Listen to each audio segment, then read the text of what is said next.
राधे राधे, हरे कृष्ण। आंवला नवमी का हमारे हिंदू धर्म में बहुत अधिक महत्व बताया गया है। पुराणों में इस दिन से ही सतयुग की शुरुआत मानी जाती है और अक्षय का अर्थ होता है जिसका कभी क्षय न हो, यानी जिसका कभी नाश न हो। ऐसी मान्यता है इस दिन किए गए कार्यों का अक्षय फल प्राप्त होता है और इस दिन को इच्छा नवमी, आंवला नवमी, कुष्मांड नवमी, आरोग्य नवमी और धात्र नवमी के नाम से भी जाना जाता है। इस दिन किए गए व्रत के पुण्य से सुख शांति और वंश वृद्धि का भी आशीर्वाद मिलता है। और आज के दिन विशेष रूप से भगवान विष्णु और आंवले के वृक्ष की पूजा अर्चना करने का विधान है। आंवला नवमी पर तर्पण और स्नान दान का भी बहुत महत्व है। अगर संभव हो तो इस दिन किसी तीर्थ स्थल पर जाकर स्नान करना चाहिए और संभव ना हो तो घर पर ही नहाने के पानी में थोड़ा सा गंगा जल डालकर स्नान जरूर करें। इससे भी आपको अक्षय फलों की प्राप्ति होगी। शास्त्रों में ऐसा उल्लेख है कि आज के दिन ही भगवान विष्णु द्वारा कुष्मांड नामक दैत्य का अत्याचार समाप्त किया गया था, जिसके बाद उस दैत्य के रोम से कुष्मांड की बेल निकली थी और इसीलिए इसे कुष्मांड नवमी भी कहते हैं। कुष्मांड को आम भाषा में पेठा या फिर कद्दू कहते हैं, जिसकी सब्जी बनाई जाती है। ऐसे में इस दिन कुष्मांड यानी पेठे का दान भी करना चाहिए। दान के साथ ही गंध, पुष्प और अक्षत आदि से कुष्मांड का पूजन भी करना चाहिए। और इस दिन जगतधात्री माता की पूजा भी की जाती है। जगतधात्री माँ दुर्गा का ही एक स्वरूप है और आज के पावन दिन से ही मथुरा प्रदक्षिणा यानी मथुरा की परिक्रमा भी शुरू हो जाती है। आंवला नवमी का महत्व इतना अधिक है कि माना जाता है कि इस दिन आंवले से स्नान करना, आंवले का सेवन करना और आंवले का दान करना, तीनों ही कर्म मनुष्य को अक्षय पुण्य प्रदान करते हैं।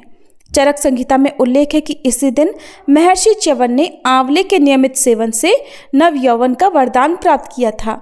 और इसके अलावा आंवला शरीर की रोग प्रतिरोधक क्षमता को भी बढ़ाता है और दीर्घायु का भी प्रतीक होता है।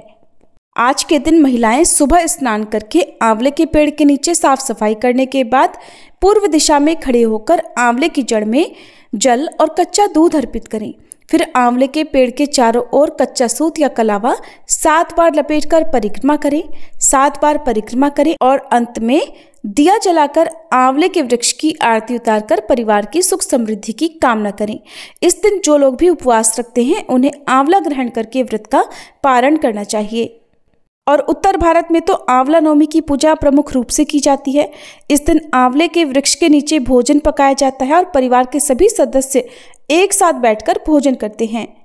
भोजन पकाना संभव ना हो तो कोई भी सात्विक भोजन या प्रसाद आदि आप लेकर जाएं और आंवले के वृक्ष की पूजा करने के बाद वहीं बैठकर ग्रहण कर सकते हैं। और इस दिन जरूरतमंदों को भोजन कराने या भोजन का दान देने से जीवन में सुख समृद्धि आती है और माँ अन्नपूर्णा की कृपा भी बनी रहती है। इस बार कार्तिक शुक्ल नवमी तिथि 30 अक्टूबर दिन गुरुवार को सुबह 10:07 से प्रारंभ हो रही है और नवमी तिथि का समापन 31 अक्टूबर शुक्रवार को सुबह 10:30 पर होगा। ब्रह्म मुहूर्त और सूर्योदय व्यापिनी तिथि 31 अक्टूबर शुक्रवार को रहेगी और जिस समय आप ब्रह्म मुहूर्त में स्नान भी कर सकते हैं, इसलिए 31 अक्टूबर शुक्रवार को ही आंवला नवमी मनाई जाएगी और इसी दिन आप व्रत भी रख सकते हैं। लेकिन कई बार लोग जानकारी के अभाव में या फिर जिस दिन तिथि लगती है उसी दिन व्रत रख लेते हैं। ऐसे में हो सकता है कि आप में से कुछ लोग 30 अक्टूबर दिन गुरुवार को भी आंवला नवमी का व्रत रखें, लेकिन आपको पंचांग के अनुसार ही व्रत रखना चाहिए। 31 अक्टूबर शुक्रवार को सूर्योदय सुबह 6:35 पर और सूर्यास्त का समय 5:45 रहेगा। ब्रह्म मुहूर्त सुबह 5 बजे से 5:48 तक। अमृत काल सुबह 8:18 से 9:55 तक रहेगा। अभिजीत मुहूर्त सुबह 11:48 से दोपहर 12:32 तक। धनिष्ठा नक्षत्र शाम 6:51 तक रहेगा। बाद में शतभिषा नक्षत्र प्रारंभ हो जाएगा और राहु काल सुबह 10:30 से दोपहर 12 बजे तक रहेगा।